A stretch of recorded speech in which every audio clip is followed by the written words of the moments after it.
morning. Like I said, my name is Adele Krach and I'm from Food Focus. And it's yet another pleasure for us to host a webinar that is sponsored by the Dairy Standard Agency, the DSA.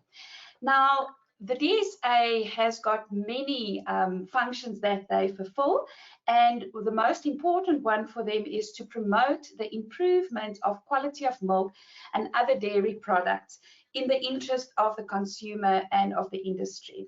So one of their projects is the information and education, and this is the reason for the range of webinars that they've hosted this year. This is the 8th session that we are hosting this morning, and it's all about topics to improve and to assist the full-on value chain of the dairy products to the consumer. And this morning is yet another example of a topic. It is reduce the risks of retail bulk milk. Now, I can assure everybody that's listening in this morning, I know that we've got environmental health practitioners that signed in, we've got small producers that are signed in, and I think you all know that we don't have to say a lot, but we all understand that milk as a perishable food, the safety and the control of it is very, very important. So now milk, pasteurized or unpasteurized, is offered to the consumers as packed milk or as retail bulk milk. Now, retail bulk milk, either when it's pasteurized or unpasteurized, is known to be a product to expose a higher degree of food safety risks due to the unique practices during the collection, the handling, the transportation, the processing, and the sale thereof. So with this webinar, your presenter today, Jacqueline, is definitely going to make sure to focus on these risks and these different risks. So Jacqueline, we are really looking forward. Just to introduce Jacqueline to you, Jacqueline achieved a BSc Agri-Food Science and Technology degree at the University of Pretoria. She started her career at the training board for the dairy industry, where she discovered her passion for training and development. Unfortunately, or sometimes fortunately, they ceased to exist in 2000, which led her to a new direction in her career.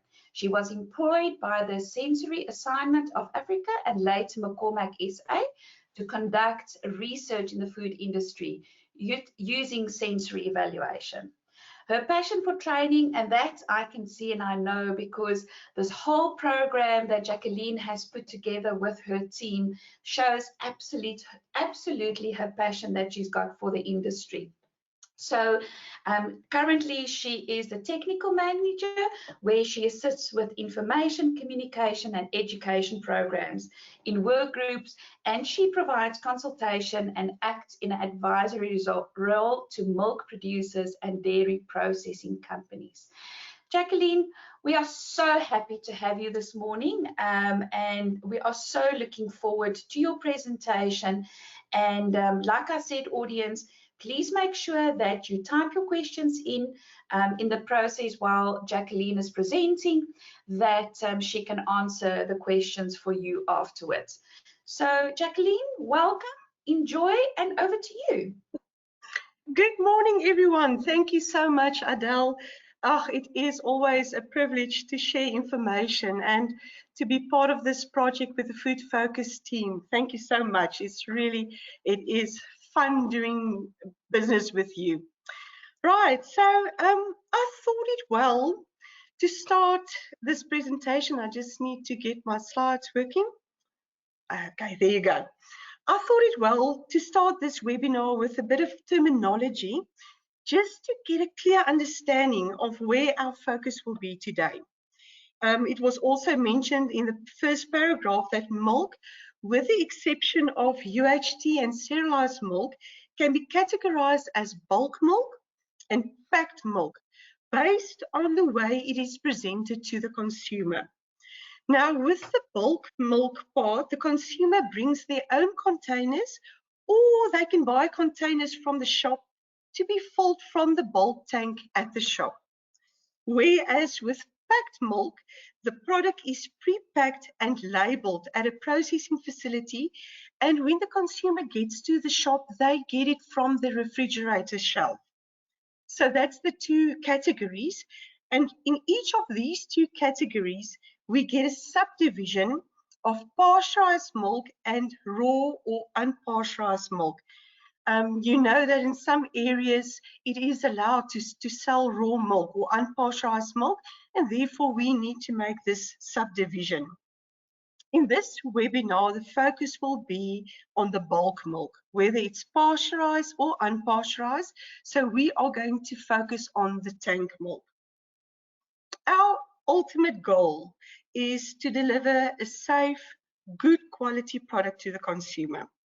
And therefore, the owner of the bulk milk tank should reduce or eliminate the risk that can jeopardize the achievement of this goal. And this is what we are going to focus on. When the bulk milk tank owner wants to identify the risks, he cannot only have the milk shop or the retail outlet in mind, but he has to look at the bigger picture.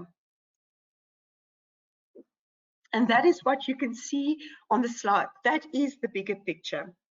The risks throughout the chain, from the cow to the customer, to the consumer, should be identified and managed. This is what integrated chain management is all about. And in the further discussions, we'll address all the links of these chains to identify the risks and see how it can be reduced or eliminated. So we are going to look at the cow, the milking, the transport, storage, bottling, up until we get to the consumer. It is also important to note, and this is really important, that it is a shared effort, and that the different role players should communicate well and work together to achieve the goal of a safe, good quality product. So it's not only the task of one. And normally when we get to this, they tend to be blame shifting. If there's a problem, there's blame shifting, and we need to get past that. It is a shared effort, and people need to take responsibility in a shared manner. And with that, we can get to our ultimate goal. Right, so the quality control starts at the milk supplier. Now, for a bulk tank, the supplier of milk can be a milk shed or the farm, or it can be a processing facility. It is a legal requirement, according to Regulation 961, that the milk shed should contain a certificate of acceptability from the local authority before milk may be produced for human consumption. It is also a legal requirement, according to Regulation 638, that the processing facility should obtain a certificate of acceptability before they can produce and sell milk and dairy products. So the first step for the bulk milk tank owner in reducing the risk is to obtain the certificate of acceptability of his milk supplier, which will give an indication that the milk supplier complies with either Regulation 961 or Regulation 638, which is a good kickoff. And if the milk supplier is a milk shed, the owner of the bulk tank would also want to know if the herd is healthy and in a good condition. And it is a legal requirement that the milk shed must have valid TB declaration and a valid brucellosis declaration for each animal in the herd. This proof of declaration must be issued by a state vet, and it must be available for the owner of the bulk tank to observe. So he can ask the milk supplier to get that declarations. The declarations are valid for a period of 2 years from the date of the last test. So, besides the required documentation that the owner can get from the supplier, good milking practices are crucial. The bulk tank owner can go and visit the milk shed, the farm, and to see whether the good milking practices are applied. First of all, the milk from every cow should be tested before milking to ensure that there's no mastitis or other abnormalities. Now, what's been done is that the full milk, the first droplets of milk is tested. Various tests are used. You get a strip cup, California mastitis test. So various test methods can be applied to test the milk. And important to note is that the full milk is really high in microbial load and it must be discarded. But in a separate place, it cannot be just discarded on the floor because of the high microbial load. So also discarded in a proper way. Then the udders should be cleaned and dried with a disposable paper towel, especially important when raw milk is sold to reduce the risk of E. coli contamination. Proper cleaning and sanitizing of milking equipment with the correct chemicals at prescribed concentration and temperature and time is important. And also the cooling of milk to lower or equal to 5 degrees Celsius. So these are good milking practices that should be observed. And if they are in place, it will definitely reduce the risks. The transport link of the chain has great risk potential. This we know. We are going to look at the ways the bulk tank owner can reduce risks during the transport of the milk, either from the milk shed or from the processing facility.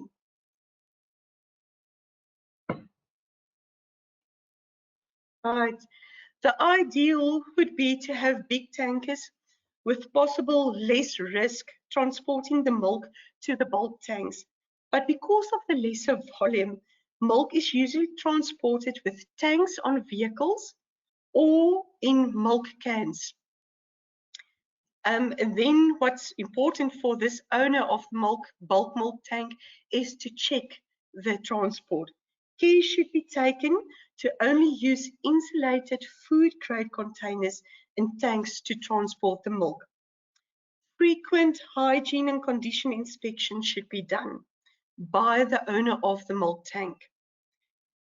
Cleaning programs must be in place. It's important that these tanks should be properly cleaned again, using the correct chemicals, the correct concentration, correct temperature and time. And it is strongly advised that monthly swaps to be done to check the efficiency of the cleaning and sanitizing program.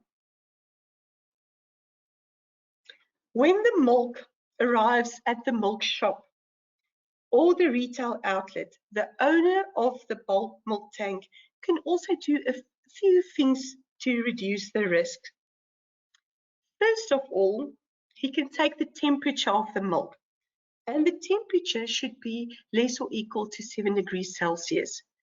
Now, in the case where it's not the right temperature, proper communication is needed with the supply of milk. Plans should be made to see how they can, maybe the start temperature at the farm should be lesser, and to make sure that the temperature is equal to 7 or lower at the final destination. Then it is recommended that the owner of the bulk milk tank can perform the cholesterol test to check the quality of the milk. And I will give a bit more information on the cholesterol test just on the next slide. The owner of the bulk milk tank must also obtain antibiotic results from the milk supplier. And in the case where the antibiotic results are not available, say for instance the farmer didn't do antibiotic tests, again the owner of the bulk tank can visit the farm to check whether the antibiotic management is in place. And then the owner can also do, in the case where pasteurized milk is being sold, the phosphatase results are important. Now, phosphatase is a test that it's done to test the efficiency of pasteurization. Phosphatase is an enzyme which is normally found in milk, and with heat treatment, this enzyme becomes inactive. So when the phosphatase test is done and this enzyme is still active, it shows that that pasteurization was not effective. So it is crucial for the owner of the bulk tank to know that if he is buying pasteurized milk, that it is in fact pasteurized and that it is pasteurized properly. So he can insist on the phosphatase results. I just want to tell you a bit more about the glycerol test. To me, it's absolutely my favorite test in the dairy industry because it is a quick, easy test which really gives us a lot of information. And the nice thing about this is the owner of the bulk tank don't need a laboratory to do this test. So we strongly recommend to do the glycerol test at the milk shop or the retail outlet. Now, how it works is that you take equal amount of milk and glycerin. It is a chemical. Normally it's around 5 ml, so you can use a syringe and take equal amount milk and glycerin in a sample container and gently mix it. And then you evaluate the color and also the flocculation properties, and that will give you an indication of the quality of milk. And this test is done on raw milk specifically. So if the milk is fresh and there's nothing wrong with it, it will have a light purple color with no flakes. If it is sour milk, meaning that bacterial has grown in the milk, it will have a yellow color with large flakes. If it is sweet coagulation, now sweet coagulation is where bacteria has produced enzymes which coagulated the milk, and that is not normal. So when there's sweet coagulation, the milk will have a light purple color with large flakes. Mastitis milk will have a violet, it's a dark purple color with small flakes. And if there's added alkaline, it will have a violet color with no flakes. Now, the added alkaline may be from in the cleaning process where all the cleaning chemicals was not properly drained and some of it end up in the milk. So it's really a very good test to do, and we strongly advise the owner of a bulk tank to do the test before taking the milk in. Pasteurization is a step that will definitely reduce the risk. And I've included this section on pasteurization as some bulk milk tank owners pasteurize the milk at the milk shop or the retail outlet.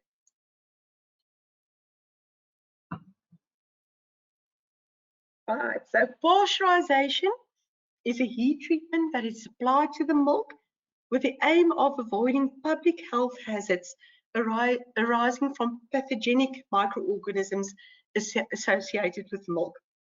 And research has shown that pasteurization has a minor or zero impact on the nutritional value of milk, and that it is still the safest course of action, and I will forevermore promote pasteurization. So the indicated time temperature combinations are defined by law and it cannot be changed. They are also the parameters to be controlled. So in the slide you can see pasteurization can either be carried out as a batch operation, that's on the left-hand side, with the milk heated and held in an enclosed tank, or on the right-hand side, as a continuous operation with the milk heated in a heat exchanger and then held in a holding tube for the required time. The batch operation, which we also call the low temperature long time, is higher than 66 degrees for 30 minutes. And the continuous operation, which we also call the high temperature short time, is 72 to 75 degrees Celsius for 15 to 20 seconds.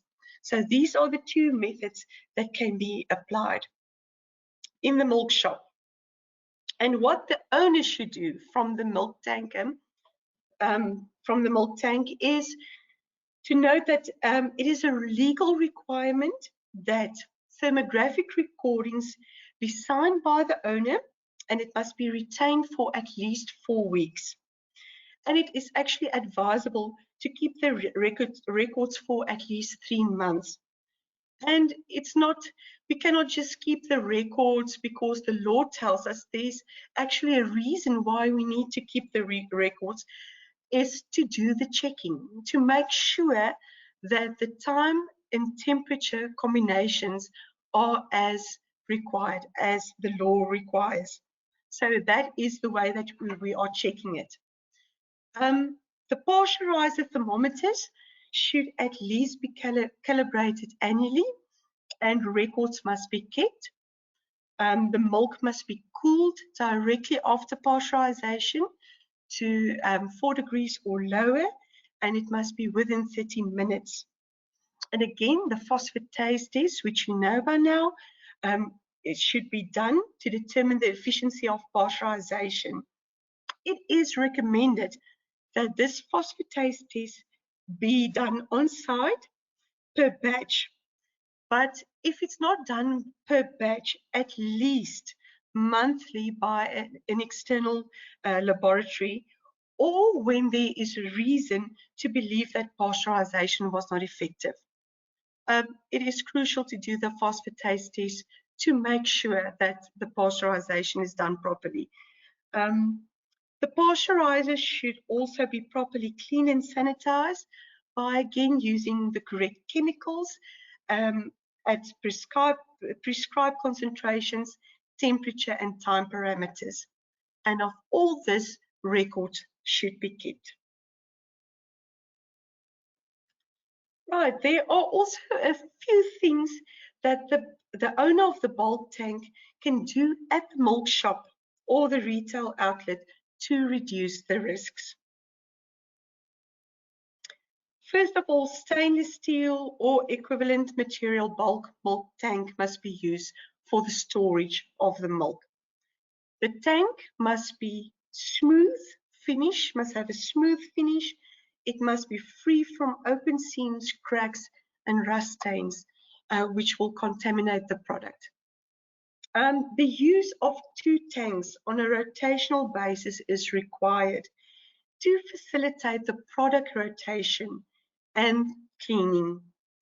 Product rotation means that new milk is not to be mixed with old milk to avoid the negative impact on the bacteriological quality of the milk. So therefore, the use of 2 tanks. Tanks must be clearly marked, indicating the type of a description of the product. For example, full cream milk, pasteurized, or full cream milk, raw milk. Because the milk is now not in a packed container, this bulk, the tank, is sort of like the packaging material. So it also needs a label. So therefore, it should have that clear indication.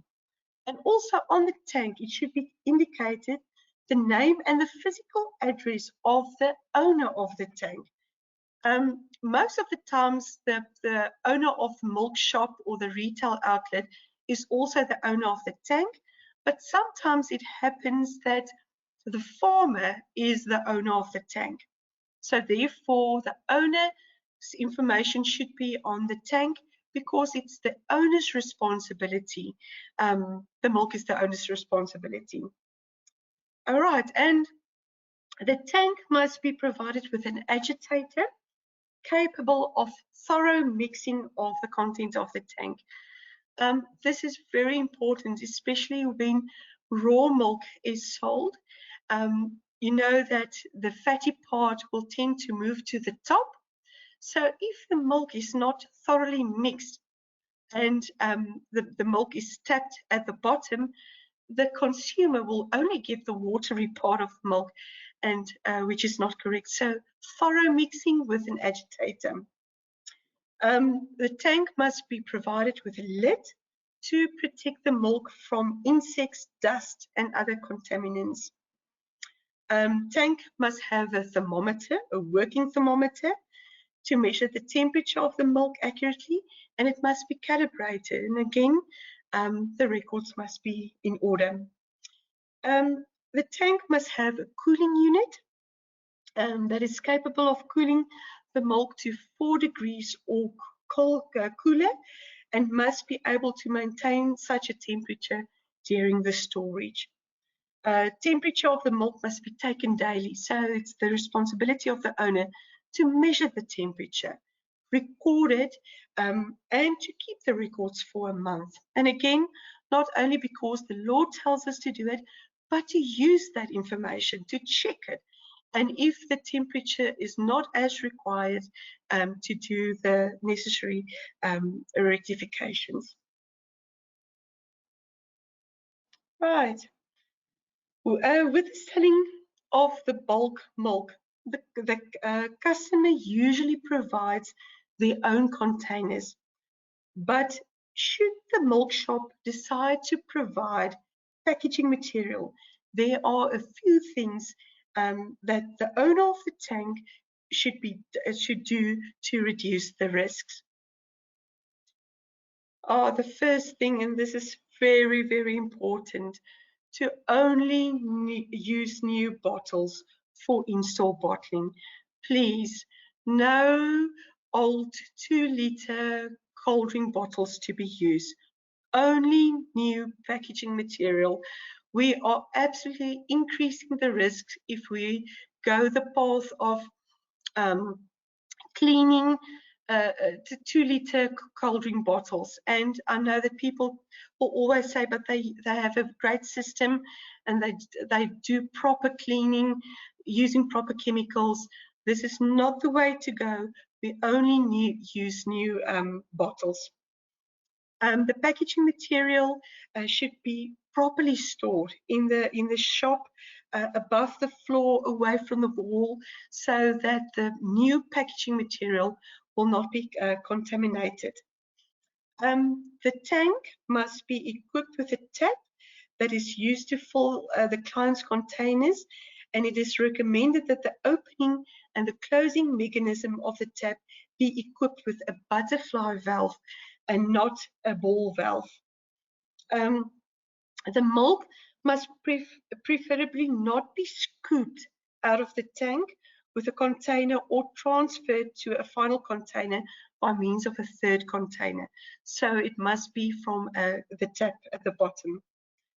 Only dedicated staff to help the customers to tap the milk and put it into their containers, and with proper hand washing and sanitizing is a strong recommendation for the staff working with the milk.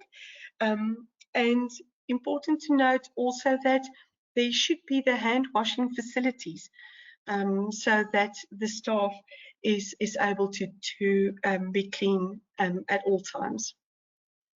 Right, I'm going to end off with the last few checkpoints that the owner of the bulk tank can do to really make sure that risks are reduced and eliminated. As I've mentioned, the personal hygiene and health aspect is crucial. It is exactly the same as in a processing facility. So the same regulations apply. Proper cleaning of hands, the wearing of the correct clothing, protective clothing, mop cap, clean at all times. A person cannot help people with the milk if he or she is ill, has a contagious disease, has open cuts. So the owner must really take care that it is strictly controlled. The correct cleaning chemicals, equipment and procedure is important. No household chemicals to be used. No fragrant chemicals, only approved food grade chemicals to be used. Properly stored, and it is the responsibility of the chemical supplier to give information on the correct concentration, on how to use the chemicals, the sequence, first cleaning, then sanitizing, the correct temperature. This information should be obtained from the chemical supplier and should be applied at all times. And also records be kept. If we do not keep records, it seems that we are not doing the stuff. So the records are also to help us to remember to do all the necessary practices. Effective pest control, if an outside company is being used, to have the correct documentation, registered the correct PIN numbers, proper waste management must be in place at all times. If there's lids in the facility, it must have liners in with no lids, cleaned frequently to make sure that we do not increase the risk of pest infestation. Right, so our utmost goal is to get to a good quality, safe product. And I know that I've mentioned quite a few things, but it has all to do about identifying the risk and taking it away. If everyone is doing that and there's proper communication, we will get to our final good quality, safe product. And that is what we want. That is our ultimate goal. I've mentioned now a few things, but I have just captured the essence of the tank, the bulk milk tank. And I would really love for you to go to our website, www.dairystandard.co.za.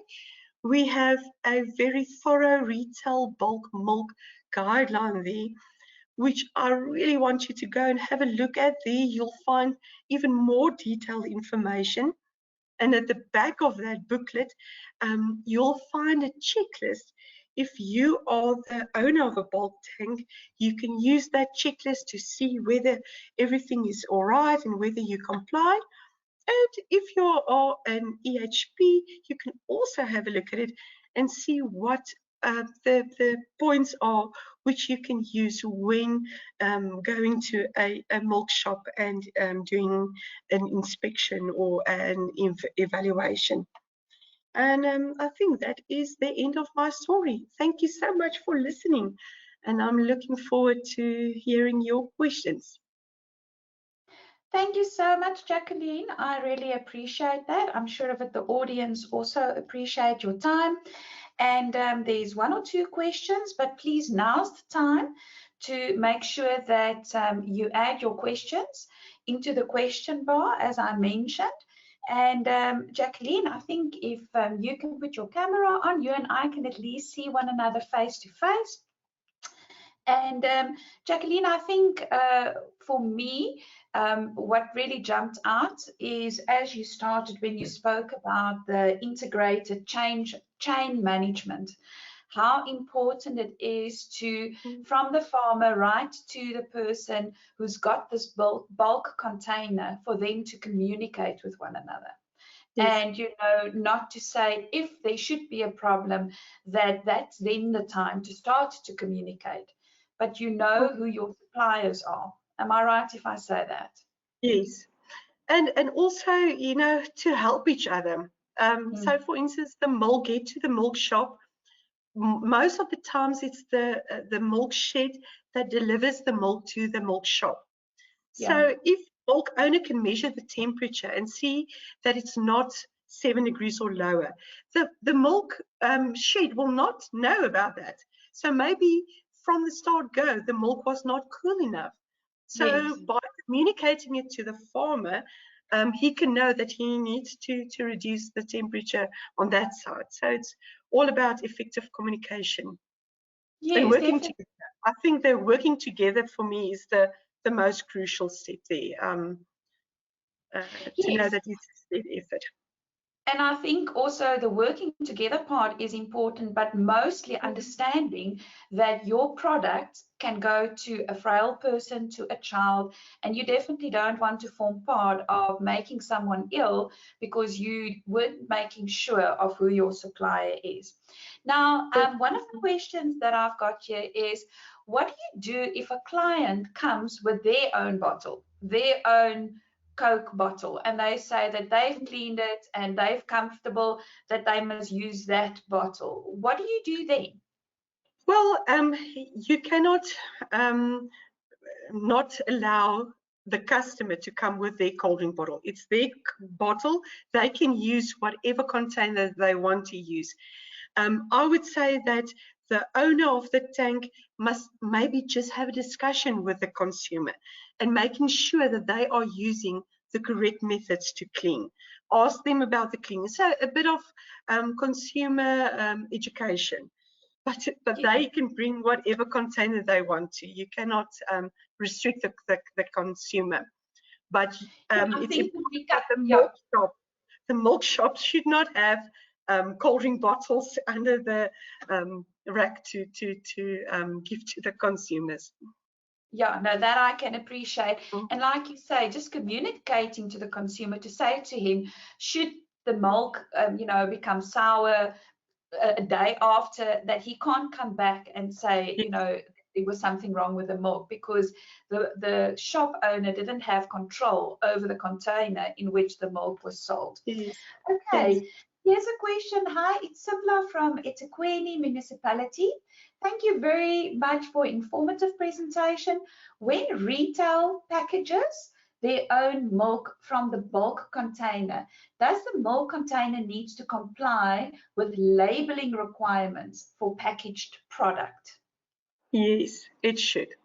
So the moment the bulk owner decides to not just sell from the tank, but to pack and put in a refrigerator, that container should have the correct labeling, and then it acts as a packed product.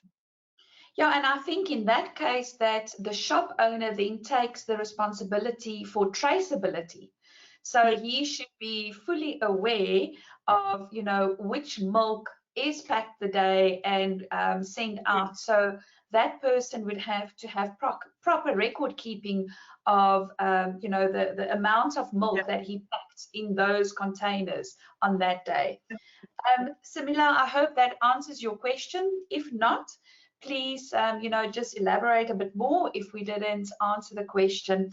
Now, another question that's come up here as well is that we're now saying that the people should have their own bottles, but the cost of these bottles can become very high.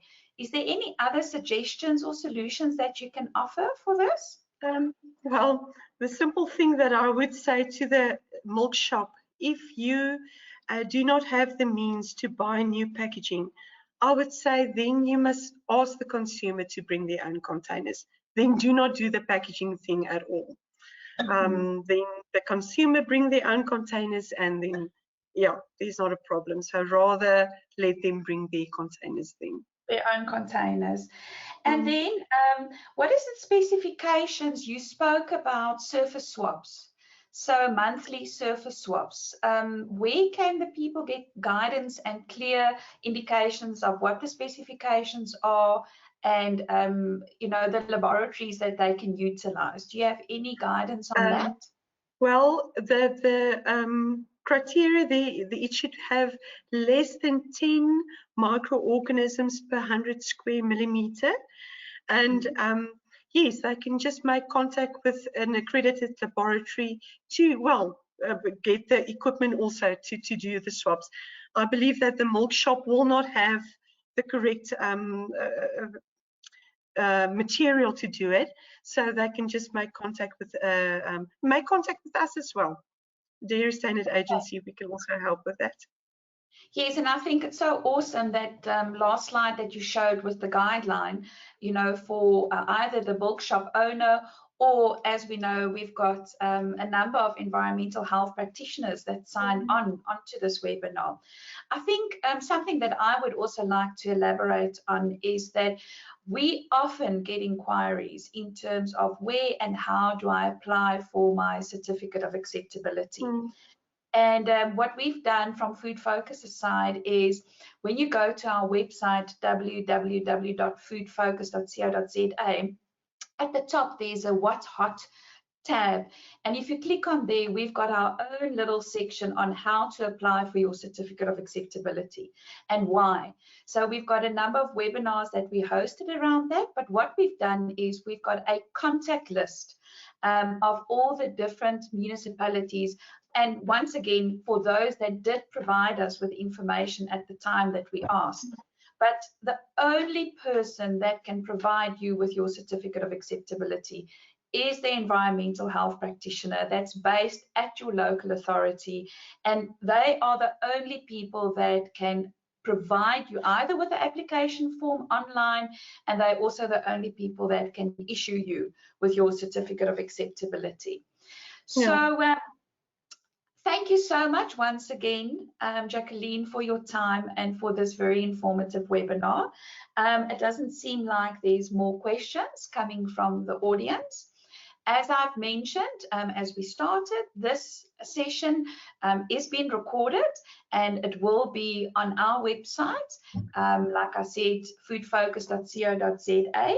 And at the top, once again, we've got a button that says resources. And if you go onto resources, you will see all the previous webinars that were sponsored by the DSA for you to have a look at. We've got another webinar with them next month. Please have a look out in our newsletter and also on social media. As soon as we've decided on the date and the topic, we will definitely inform you. Jacqueline, thank you so much for your time once again. It's a pleasure. Keep well. We'll definitely do so, and may you have a blessed day. And to everybody listening, have a blessed day until next time. Thank you, everybody. Thank you. Goodbye. Keep well. Bye-bye.